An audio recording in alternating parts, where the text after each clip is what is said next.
شنوندگان گرامی، سلام.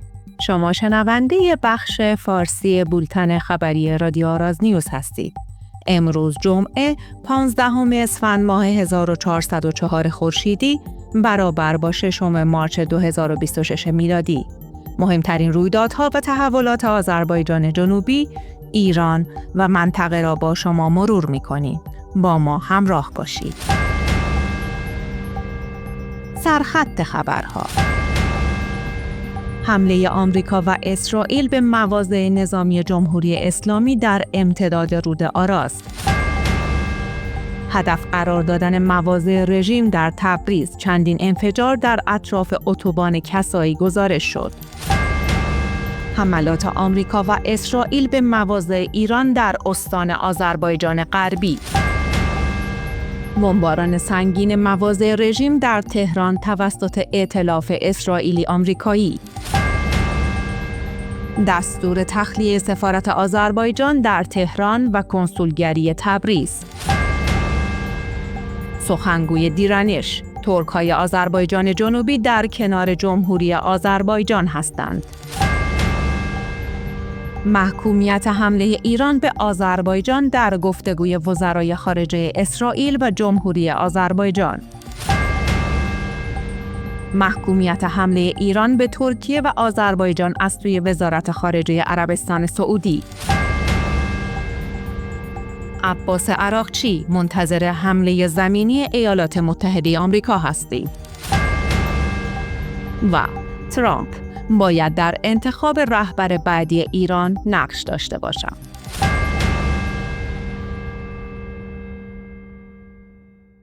مشروح اخبار: بر اساس گزارش منابع محلی، روز گذشته نیروهای ایالات متحده و اسرائیل برخی از مواضع نظامی جمهوری اسلامی در مناطق مرزی ساحل رود آراز را هدف حملات هوایی قرار دادند. به گزارش آراز نیوز، در این حملات پاسگاه‌های مرزی، مراکز شنود و برخی تأسیسات اطلاعاتی وابسته به رژیم جمهوری اسلامی در منطقه بمباران شدند. گزارش‌ها حاکی است این حملات در امتداد مرز ایران و جمهوری آذربایجان در حوالی منطقه آشکله و اطراف رود آراز انجام شده است. بر اساس گزارش‌های دریافتی از منابع محلی، شامگاه روز گذشته چندین نقطه در شهر تبریز هدف حمله قرار گرفت و در پی آن صدای چندین انفجار شدید در بخش‌هایی از شهر شنیده شد. به گزارش آراز نیوز، به گفته منابع محلی، شدت این انفجارها به حدی بود که صدای آن در مناطق مختلف شهر از جمله حوالی اتوبان کسایی و محدوده اطراف آن شنیده شده است. بر اساس اطلاعات منتشر شده، نخستین انفجارها حدود ساعت 19 در اطراف اتوبان کسایی و محدوده لشکر 31 عاشورا رخ داده و دقایقی بعد نیز انفجار دیگری در همان محدوده گزارش شده است. گزارش‌های اولیه حاکی از آن است که برخی مواضع وابسته به نهادهای نظامی و امنیتی جمهوری اسلامی در این منطقه هدف قرار گرفتند.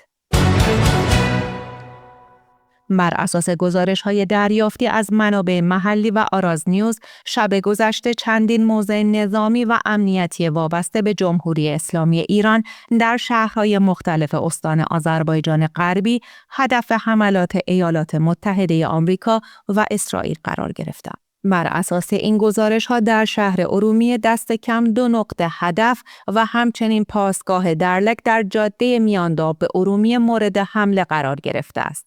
در محور مهاباد به ارومیه نیز قرارگاه امام سجاد وابسته به نیروهای ویژه سپاه پاسداران جمهوری اسلامی هدف حملات موشکی گزارش شده است. گزارش‌های دریافتی همچنین از حمله به چند نقطه در شهر سردشت حکایت دارد. در شهر ماکو نیز منابع محلی از هدف قرار گرفتن اهدافی در این منطقه خبر دادند. بر پایه اطلاعات اولیه، منطقه‌ای در حد فاصله ساری تابلو تا گراکوپرو در شهرستان ماکو هدف حمله قرار گرفته و گمان می‌رود یکی از مواضع هنگ مرزی یا سامانه‌های پدافندی ارتش در این محدوده مورد اصابت قرار گرفته باشد. در ادامه این حملات منابع آراز نیوز از هدف قرار گرفتن مواضع وابسته به جمهوری اسلامی در شهر خوی، یک پاسگاه در شهر سلماس و همچنین مقر سپاه پاسداران انقلاب اسلامی در شهر تکاب خبر می‌دهند. گزارش منابع محلی از مناطق مختلف تهران و کرج حاکی است که بامداد جمعه صدای مداوم جنگنده‌ها و انفجارهای شدید در نقاط مختلف این دو شهر شنیده شده است. بر اساس گزارش‌های منتشر شده از حدود ساعت 5:30 بامداد جمعه صدای پرواز مداوم جنگنده‌ها و انفجارهای پیاپی در بخش‌هایی از تهران و کرج شنیده شده است. به گفته شاهدان در مناطقی مانند نارمک، سهروردی، میدان رسالت، خیابان فاطمی، نواب، منیریه، دولت‌آباد و خیابان بهار صدای انفجارها بسیار نزدیک بوده و در برخی موارد باعث لرزش شدید ساختمان‌ها و شیشه‌ها شده است. برخی شهروندان همچنین از عبور پی در پی جنگنده‌ها بر فراز تهران و کرج خبر دادند و گفتند طی چند دقیقه ده‌ها انفجار در نقاط مختلف شنیده شده است. به گفته منابع مردمی شدت این حملات نسبت به شب‌های گذشته بیشتر بوده و در برخی مناطق صدای انفجارها و پرواز جنگنده‌ها برای بیش از 10 دقیقه ادامه داشته است. وزیر امور خارجه آذربایجان اعلام کرد به دستور رئیس جمهور این کشور روند تخلیه کامل کارکنان سفارت آذربایجان در تهران و سرکنسولگری این کشور در تبریز آغاز شده است. جیهون بایراموف در یک نشست خبری در باکو گفت با توجه به تحولات اخیر باکو نمیتواند جان کارکنان خود را در ایران در معرض خطر قرار دهد و به همین دلیل تصمیم به خروج کامل کادر دیپلماتیک گرفته شده است. به گفته او روند تخلیه همکنون در حال اجراست و آذربایجان همچنین منتظر نتایج تحقیقات ایران درباره حملات پهپادی اخیر است.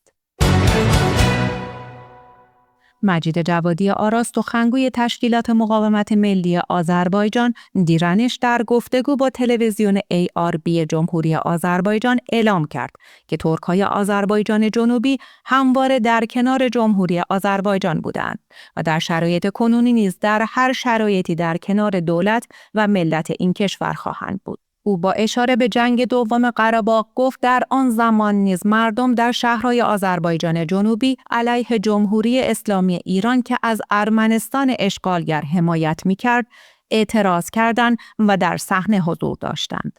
به گفته او در میان نیروهای مسلح ایران نیز که بخش قابل توجهی از آنان را ترک‌ها تشکیل می‌دهند، در زمانی که نیروهای سپاه پاسداران در کنار رود آراز مانور نظامی برگزار کرده بودند، شمار قابل توجهی از نیروهای ترک در بدنه نیروهای مسلح ایران با انتشار تصاویری از خود با نماد بازکرد حمایت خود را از جمهوری آذربایجان نشان دادند و بر هویت ترکی و اولویت دادن به وطن و هویت خود تاکید کردند. جوادی آراز همچنین با اشاره به سخنان رئیس جمهور جمهوری آذربایجان که گفته بود آذربایجان مستقل منبع امید آذربایجانی‌ها در ایران است اظهار داشت. طبیعی است که در صورت انتشار فراخوان از سوی رسانه‌ها یا رهبران، سازمان‌ها و احزاب آذربایجان در شمال یا جنوب مردم در شهرهای آذربایجان جنوبی وارد صحنه شوند. وی در ادامه گفت در چنین شرایطی ممکن است مردم ترک در شهرهای آذربایجان جنوبی، تهران و حتی ترک‌های قشقایی نیز وارد میدان شوند و واکنش خود را نسبت به اعمال جنایتکارانه رژیم ایران نشان دهند.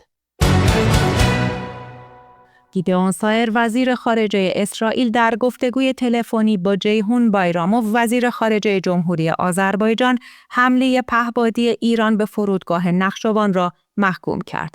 وزیر خارجه اسرائیل در این گفتگو حمله به جمهوری آذربایجان را تجاوزی آشکار و عمدی توصیف کرد و آن را محکوم نمود. به گفته او حملات اخیر ایران علیه کشورهای منطقه نشان دهنده رفتار افسار گسیخته و خطرناک این حکومت است. در ادامه این گفتگو گیدئون سایر تاکید کرد که اسرائیل برای مقابله با تهدیدهای جمهوری اسلامی مصمم است و عملیات نظامی خود را تا دستیابی به اهداف تعیین شده ادامه خواهد داد. عربستان سعودی با انتشار بیانیه تلاش ایران برای هدف قرار دادن ترکیه و جمهوری آذربایجان را محکوم کرد و این اقدامات را بزدلانه و مغایر با اصول حقوق بین الملل دانست. وزارت امور خارجه عربستان سعودی در بیانیه رسمی اعلام کرد که تلاش ایران برای هدف قرار دادن خاک ترکیه و جمهوری آذربایجان اقدامی غیرقابل قبول است و با اصول حقوق بین الملل و قواعد حسن همجواری در تضاد قرار دارد. در این بیانیه چنین اقداماتی بزدلانه توصیف شده و بر ضرورت احترام به حاکمیت کشورها و جلوگیری از تشدید تنش‌ها در منطقه تاکید شده است.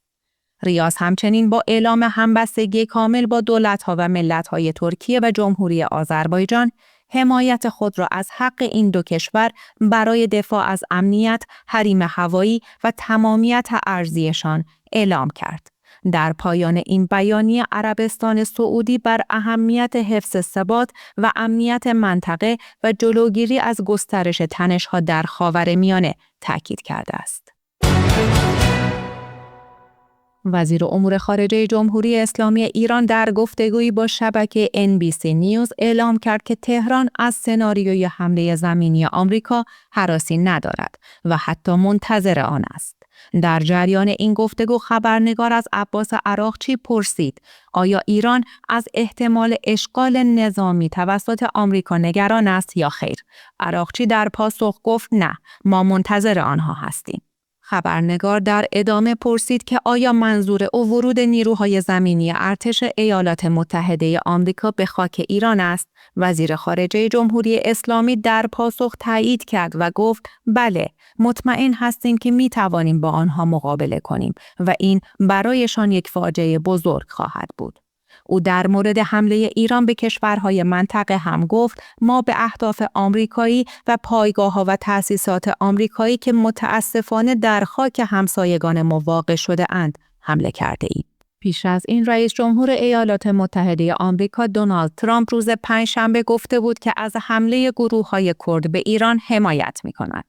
ترامپ در گفتگو با خبرگزاری رویترز گفت فکر می‌کنم بسیار خوب است که آنها می‌خواهند این کار را انجام دهند. من کاملاً از آنها حمایت می‌کنم.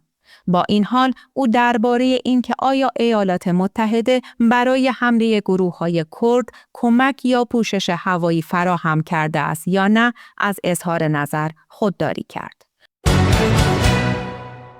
دونالد ترامپ رئیس جمهور ایالات متحده در گفتگویی با پایگاه خبری آکسیوس اعلام کرد که باید شخصاً در روند انتخاب رهبر بعدی ایران دخالت داشته باشد و این موضوع را مشابه نقشی دانست که به گفته او در تحولات سیاسی ونزوئلا ایفا کرده است.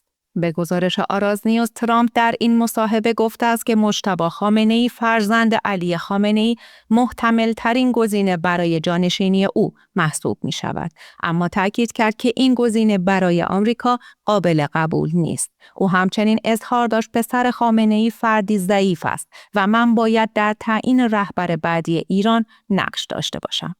ترامپ همچنین افزود که ایالات متحده نمی‌خواهد فردی در ایران به قدرت برسد که همان سیاست‌های علی خامنه‌ای را ادامه دهد و گفته است واشنگتن به دنبال رهبری در ایران است که صلح و هماهنگی به این کشور بیاورد. این اظهارات در حالی مطرح می‌شود که هنوز جانشین رسمی علی خامنه‌ای اعلام نشده و بحث‌ها درباره آینده رهبری ایران ادامه دارد. شنوندگان عزیز، به پایان بخش فارسی بولتن خبری رادیو آراز نیوز رسیدیم. برای پیگیری تازه ترین خبرها و گزارش‌ها همچنان با رادیو آراز نیوز همراه باشید. تا بولتن بعدی، خدا نگهدار.